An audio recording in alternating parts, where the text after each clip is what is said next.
Olá, vamos dar sequência na nossa caminhada da inteligência espiritual, da inteligência existencial. E hoje vamos conversar sobre a seguinte frase: nós não somos a nossa mente. Nós não somos a nossa mente.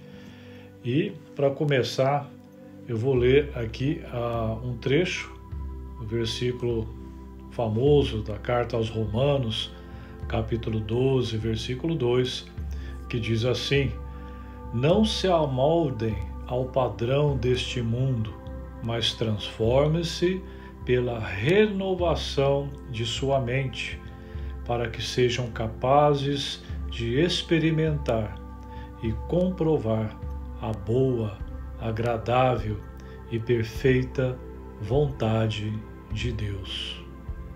Ou seja, o processo do despertar espiritual, da metanoia, do nascer de novo, significa uma mudança na nossa mente, uma mudança em nosso coração. E a primeira pergunta que vem é justamente o que é a mente, né? Como mudar a mente. E nós temos que entender que nossa mente funciona como se fosse um software, porque a mente ainda é um mistério para o campo da ciência, para o campo da psiquiatria, da neurologia e da neurociência. Não existe ainda um exame, nem que for uma ressonância avançada, um PET scan, tudo, que fala assim, ó, nesse local é a mente do sujeito, nós vamos apertar um botão aí e vamos mudar a mente. Não existe esse lugar no cérebro ainda. Então a mente, na verdade, é como se fosse um programa, né? Um software, e ele gera pensamentos. Então a nossa mente vai produzindo pensamentos, e são milhares de pensamentos durante um dia. E o nosso pensamento vai gerar emoção, vai gerar um comportamento e vai gerar uma reação. Então veja, a nossa mente comanda, na verdade, o nosso corpo gerado, que eu falo aí, pelo nosso pensamento, que leva à emoção, que leva ao comportamento, que leva a uma reação. Por exemplo, leva à raiva, leva à culpa, leva à mágoa, leva ao medo, à ansiedade, o pânico. Tudo isso é produzido por nossa mente, que leva os pensamentos que vão produzir esse tipo de emoção e sentimento.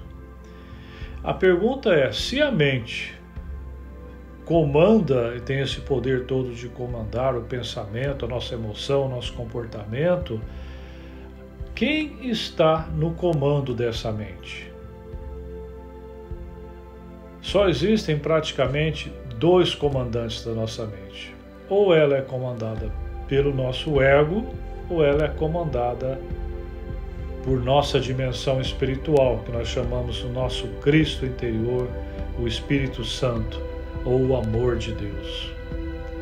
Então aí é o que nós vamos conversar sobre isso e sobre esse conceito hoje.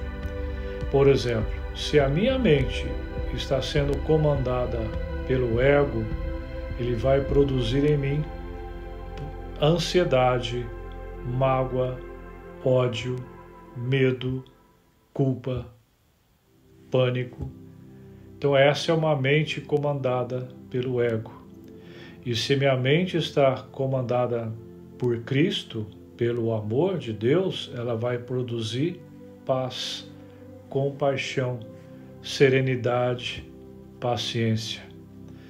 Então daí já dá para notar que nós temos aí dois senhores que podem comandar a nossa mente. E a partir desse comando, os pensamentos serão produzidos, o nosso comportamento, as nossas reações, tudo dependendo do que está e quem está comandando nossa mente. Porém, Jesus, em Mateus 6:24, ele disse: ninguém pode servir a dois senhores, pois odiará um e amará o outro, ou se dedicará a um e desprezará o outro. Vocês não podem servir a Deus e a Mamon, que significa dinheiro, riqueza, ganância, avareza, ou seja, o mundo do ego. Não tem jeito da gente ficar servindo os dois. Ou é um ou é outro. Palavra de Jesus. E Jesus estava falando exatamente disso. Quem está no nosso comando? Quem é o nosso Senhor? Quem comanda a nossa mente, que por sua vez comanda os nossos pensamentos? Por isso que também em outra passagem, Jesus fala assim, em Mateus 15, 18, ele vai falar, mas as coisas que saem da boca vêm do coração. Ou seja, o que nós falamos também é um raio-x do que está no nosso coração, um raio-x de quem está comandando a nossa mente. A nossa mente é um instrumento, uma ferramenta. Está ali para ser usada em uma tarefa específica e depois ser deixada de lado. Repetindo o que eu já disse, é como um programa de computador que produz pensamentos, um atrás do outro. E podemos observar que 80 a 90% desses pensamentos são repetitivos e são inúteis na maioria deles.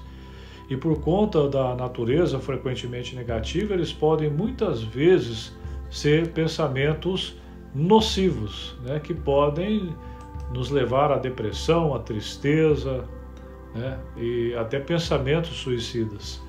Então a mente tem mais relação com o mundo externo e com as suas ilusões do que com a sua verdade interna. A mente dialoga como o externo através de falsas verdades ou verdades imparciais, como a idealização, a aprovação, pequenos prazeres, etc. E as verdades da mente são aparentes e não são duradouras.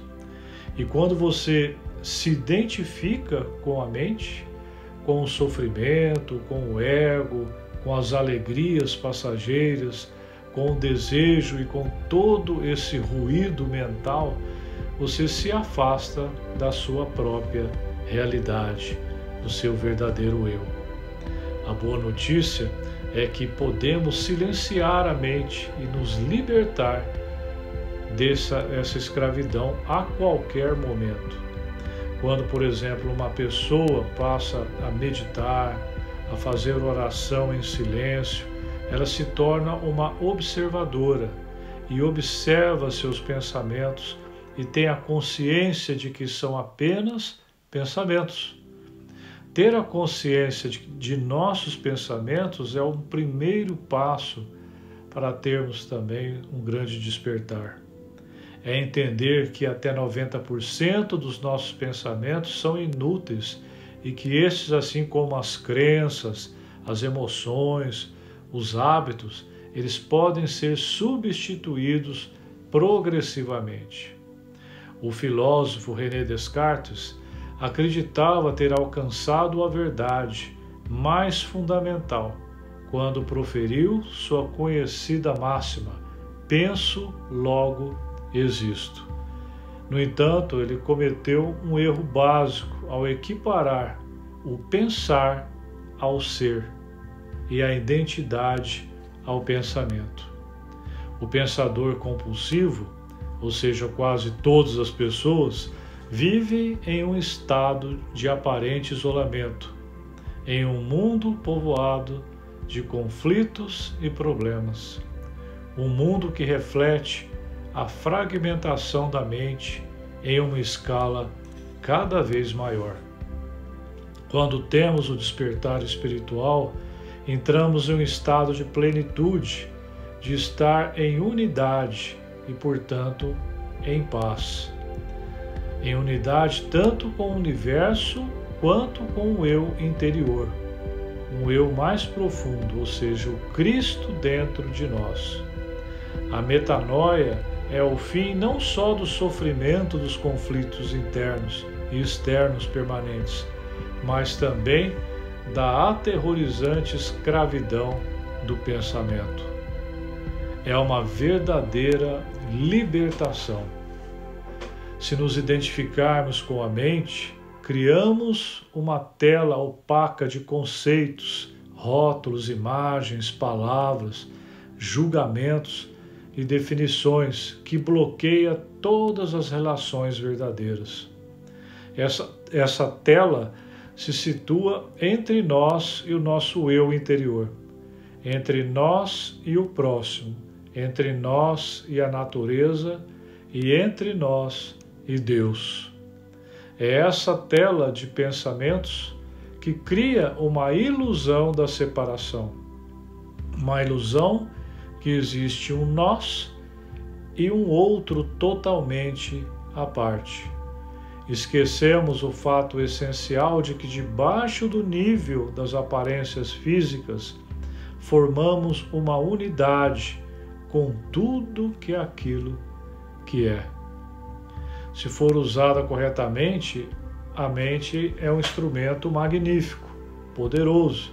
Entretanto, quando usamos de forma errada, ela se torna destrutiva, se torna um desastre. Para ser ainda mais preciso, não somos nós que usamos a nossa mente de forma errada. Em geral, nós simplesmente não usamos a mente. É a mente que nos usa. Essa é a principal doença.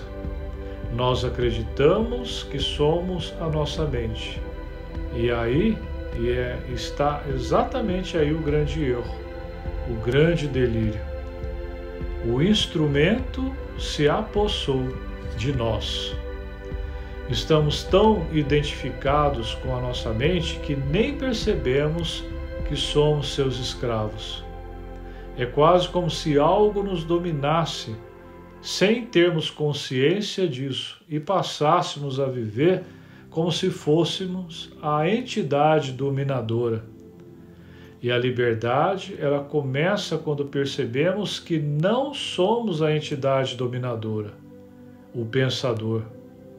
Saber disso nos permite observar a nossa identidade.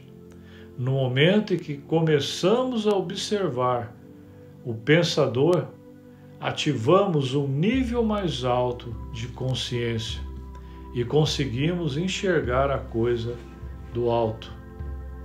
Nós começamos a perceber, então, que existe uma vasta área de inteligência além do pensamento e que este é apenas um aspecto diminuto da inteligência.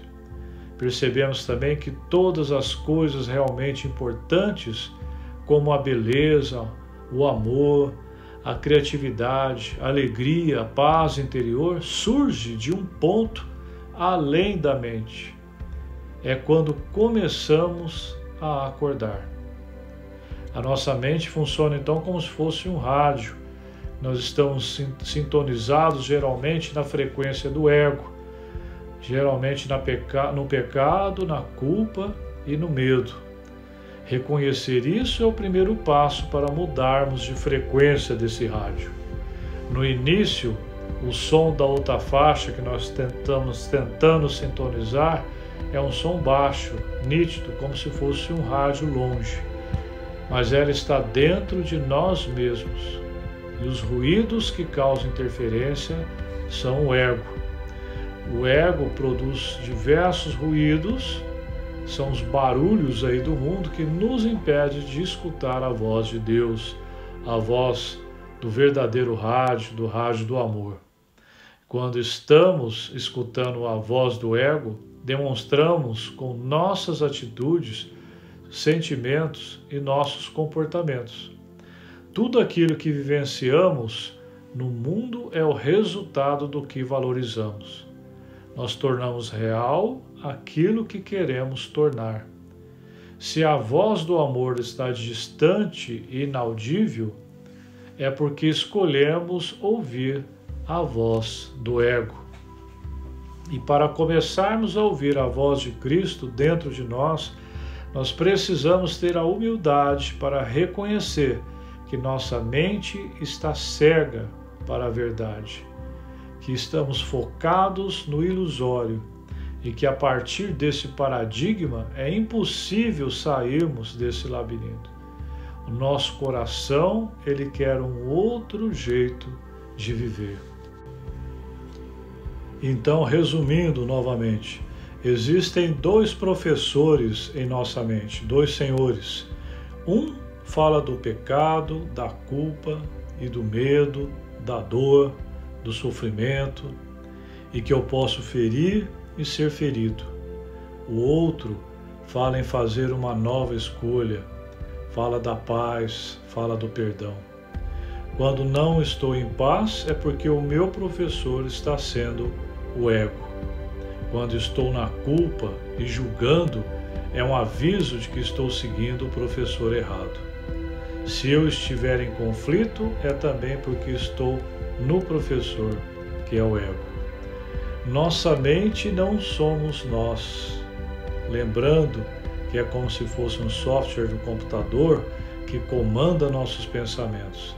Se ela estiver contaminada com um vírus, por exemplo, igual ao computador, ela produzirá somente pensamentos ruins, como mágoa, ódio, culpa, e que vão gerar emoções, como tristeza, depressão e sofrimento. É preciso assumir o comando da mente com um outro senhor e desconstruir essa mente que está contaminada pelo ego. Essa transformação, ela é feita com o amor, que é a lei maior de Deus. O coração é o você verdadeiro e a mente é uma armadilha. Essa mente errada é criada pelo nosso ego, o grande oponente de Deus e o grande oponente da realidade, porque o ego nos joga numa ilusão. A mente errada, ela não deixa o coração falar. A sua manifestação descontrolada, excesso de sofrimento, não estão vindo do nosso coração, e sim vindo de uma mente comandada pelo ego. Nossa mente é um instrumento, ela é uma ferramenta. Está ali para ser usada em uma tarefa específica e depois ser deixada de lado. Então, a palavra ego, ela tem sentidos diferentes para pessoas diferentes, mas aqui significa um falso eu interior, criado por uma identificação inconsciente com a mente. Então, para o ego, o momento presente dificilmente existe. Só o passado e o futuro são considerados importantes. Lembrando que conversamos de outra oportunidade, de que para a espiritualidade o tempo é agora, é o único tempo que existe. E para o ego, o tempo é passado ou futuro. Porque se ele nos joga ao passado ou futuro, ele vai nos jogar numa armadilha. Então essa total inversão da verdade explica por que para o ego a mente não é totalmente funcional. A nossa dependência da mente é apenas um degrau da evolução da consciência. Portanto, é preciso urgentemente passar ao próximo degrau. Senão nós somos destruídos por nossa própria mente, que se transformou em um monstro, devido a um senhor, a um professor errado. O despertar espiritual, podemos chegar a um nível acima do pensamento e não ficar abaixo dele, no nível de um animal ou de uma planta. Porque a maioria dos seres humanos, eles são comandados pelo ego e, obviamente, eles são escravos da mente. Então, eles estão abaixo do pensamento, eles estão comandados pelo pensamento, que, por sua vez, é comandado por uma mente que está completamente contaminada pelo ego. O nosso eu verdadeiro, o Cristo dentro de nós, assume o comando da nossa mente e passamos a ter a mente de Cristo quando acontece o nosso despertar espiritual. Então, essa é a grande mudança da nossa mente, no qual o Paulo, o apóstolo Paulo, chamou atenção na carta aos Romanos 12, versículo 2, que eu li no início, leio novamente. E não vos conformeis a este mundo, mas transformai-vos pela renovação da vossa mente, para que experimenteis qual seja a boa, a agradável e perfeita vontade de Deus. Os cristãos devem ter a mente de Cristo, conforme ensinado na Bíblia. Em 1 Coríntios 2, versículos 15 e 16, diz assim: mas quem é espiritual discerne todas as coisas, e ele mesmo por ninguém é discernido, pois quem conhece a mente do Senhor, para que possa instruí-lo? Nós, porém, temos a mente de Cristo. Está lá na 1 Coríntios. Como é que podemos ter a mente de Cristo? É por meio da Bíblia, por meio da oração, que o Espírito Santo age para nos restaurar a sua imagem. Pela contemplação do que Cristo realizou por nós, desperte-se todo o impulso gerado pela graça divina. Nós somos moldados pelo Espírito Santo, mediante a apropriação pela fé das virtudes de Cristo. O cristão transformado pela graça de Deus passa a ter a mesma atitude de Cristo. Por isso que em Filipenses 2,5 diz assim: tende em vós aquele sentimento que houve também em Cristo Jesus. Ou seja, nós temos que ter os mesmos sentimentos de Cristo. A mente cristã, quando é renovada e regenerada pelo Espírito Santo, deve agora pensar naquilo que é bom, conforme nós somos encorajados pelo apóstolo Paulo, que diz assim: quanto ao mais, irmãos, tudo o que é verdadeiro, tudo o que é honesto, tudo o que é justo, tudo o que é boa fama, se há alguma virtude e se há algum louvor, nisso pensai. Em Filipenses 4, versículo 8. Qual é então o segredo para a vitória cristã? Jesus responde: permanecei em mim e eu permanecerei em vós. Como não pode o ramo produzir fruto de si mesmo, se não permanecer na videira? Assim, nem vós o podeis dar, se não permanecerem em mim. Eu sou a videira, e vós os ramos. Quem permanece em mim, e eu nele, esse dá muito fruto, porque sem mim nada podeis fazer. Está lá em João 15, versículos 4 e 5. Quem é então o Senhor da sua mente? O ego ou o amor? Ninguém pode servir a dois senhores. Independente quem seja o Senhor de sua mente, ele produzirá os seus pensamentos. Se for o ego, seus pensamentos serão de culpa, mágoa, medo. Se for Cristo, nosso comandante, nosso pensamento sempre nos trará paz, alegria, sentido em viver. Quem está no comando? Por nossos comportamentos, por nossas reações, nós conseguimos pelo menos desconfiar quem está sendo o nosso Senhor. Que Deus nos abençoe a entregar o comando de nossa mente para o amor de Cristo. Um grande abraço no coração.